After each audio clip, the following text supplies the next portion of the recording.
अस्सलाम व्यूवर्स, कैसे होंगे सब। मैं उम्मीद करती हूँ कि सब ठीक होंगे। हमारा पहला जो नावल है वो है माला, मोस्ट इंटरेस्टिंग नावल माला, जिनके ऑथर हैं निम्रा अहमद। तो हम स्टार्ट करेंगे, जिसका पेज नंबर 1 है और उसका पार्ट नंबर पहला होगा, मीन पार्ट नंबर फर्स्ट है। हम स्टार्ट करते हैं यहाँ से। माला, जिनके मुसन्निफ यानी ऑथर हैं निम्रा अहमद, हिस्सा अव्वल है और बाब अव्वल है। बस एक कार क्रैश, किसी मर्ज की तशखीस एक गैर मुतवक्के फ़ोन कॉल, कोई नया दरियाफ्त शुदा इश्क या एक टूटा हुआ दिल। बस इतनी सी देर लगती है हमें एक बिल्कुल मुख्तलिफ इंसान बनने में। कितनी खूबसूरती सी नज़ाकत भरी है हमारे अंदर कि ये सब चीज़ें बस एक पल में बदल डालती हैं इस हकीकत को कि हम कौन हैं। हम स्टार्ट करते हैं आज यहाँ से। तारीख थी 5 अप्रैल, शहर था इस्लामाबाद का और वक्त था सुबह 8 बजे का। हमारी कहानी एक गैर मुतवक्के फ़ोन कॉल से शुरू होती है जो इस सुबह कैफ जमाल को मौसूल हुई थी। कैफ इन दिनों भर बेरोजगार और नाकाम इंटरप्रेटर वनियर की तरह दिन चढ़े तक सोया करता था और दोपहर से फजर तक काम की तलाश में लैपटॉप के सामने बैठा करता था। इस वक्त भी वो गहरी नींद में था जब घंटी बजने लगी। उसने सोए हुए दिमाग के साथ फोन कान से लगाया। यह नंबर गैर शनासा था और आवाज़ खुश्क। कोई उधेड़ उम्र मर्द था जो उसे बता रहा था कि उसका बाल जो हाल में ही बरतानिया से आया है उससे मिलना चाहता है। उसके पास कैफ के लिए एक जॉब ऑफर है। कौन है आपके पास? वो जमाई रोकते हुए उठ बैठा। आंखें मछली वक्त देखा माहिर फरीद, मगर मैं किसी माहिर फरीद को नहीं जानता था। जान जाओगे। उधेड़ उम्र आदमी ने कॉल काट दी। तकरीबन 1.5 घंटे बाद कैफ उबर में सवार उस लोकेशन की तरफ जा रहा था जो उस नामालूम शख्स ने भेजी थी। रास्ते में उसने गूगल का सहारा लेकर माहिर फरीद को खोजना चाहा। वैसे तो बहुत से लोग थे उस नाम के, लेकिन इंग्लैंड से ताल्लुक रखने वाला माहिर फरीद उसे एक ही मिला। उसका कोई सोशल मीडिया अकाउंट नहीं था, बस एक फेसबुक ग्रुप पे उसका तस्करा नजर आया जो कि उसकी काउंटी के चंद रहायशियों के कमेंट्स की शक्ल में था। कैफ दिलचस्पी से पढ़ने लगा।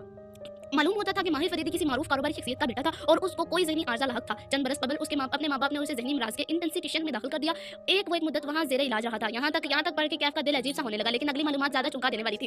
किसी ने गोसप के अंदाज में दिखा था कि जिन दिनों माहिर ज़ेरे इलाज था, उसके बाप ने माहिर को अपनी जायदाद से बेदखल करने का ऐलान कर दिया था और वो सब कुछ अपनी बेटी के नाम छोड़ना चाहते थे। अभी वसीयत को कानूनी शक्ल नहीं दी गई थी जब एक कार क्रैश में उसके वालिद का इंतकाल हो गया। उनकी वफात के बाद माहिर की माँ और बहन मलक छोड़कर चले गए और न जाने कैसे, लेकिन माहिर फरीद के डॉक्टर्स ने उसे क्लियर करा देकर डिस्चार्ज कर दिया था। यूं वो वापस अपने घर आ गया और यकीनन अब वो अपने माँ बाप के तमाम मसासों का मालिक था। ये खबर 2 बरस पुरानी थी। कैफ ने मजीद सर्च करना चाहा, लेकिन उसके अलावा इंटरनेट उस शख्स का कोई नामो निशान न था।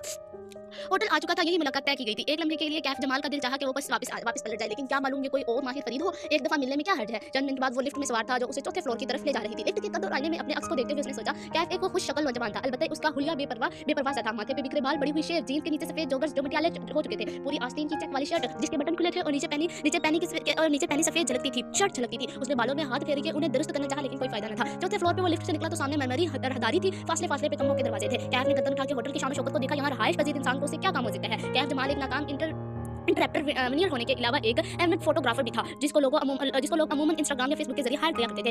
इस शहर में सैकड़ों दूसरे फोटोग्राफर्स भी थे। फिर माहिर फरीद ने उसे ही क्यों बुलाया? कमरे का दरवाजा एक उधेड़ उम्र शख्स ने खोला। वो बादामी रंग के सूट में मलबूस था और उसके बाल इतने सफेद थे कि सिल्वर लगते थे। उसके स्पोर्ट तासुरात के साथ सर से पैर तक कैफ का जायजा लिया।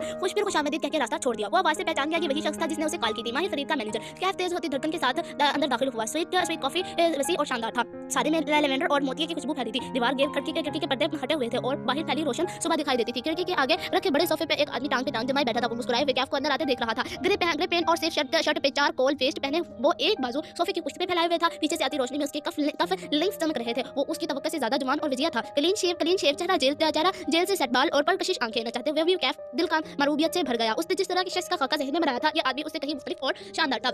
आओ कैफ, मैं तुम्हारा ही इंतजार कर रहा था।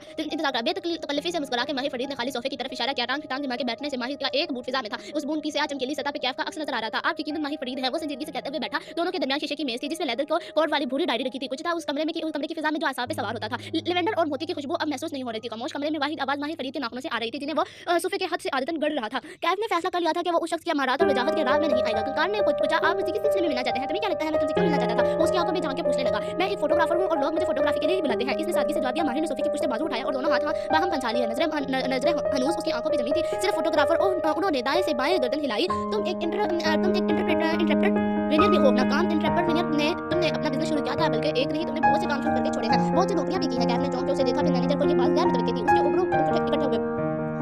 आप मेरे बारे में इतना कुछ कैसे जानते हैं? ज्यादा नहीं जानता। माहिर पीछे को हवा और कंधे पे पेपर वाही से अचकाए ना। फिर से सोफे के हद से रगड़ने लगा। बस इतना मालूम है कि तुम्हारा आखिरी कारोबार न सिर्फ नाकाम हुआ है, बल्कि उसने तुम्हें बहुत से कर्जों में डुबोया है। अब हाल ये है कि ये है तुम्हारा क्या कि जिन लोगों के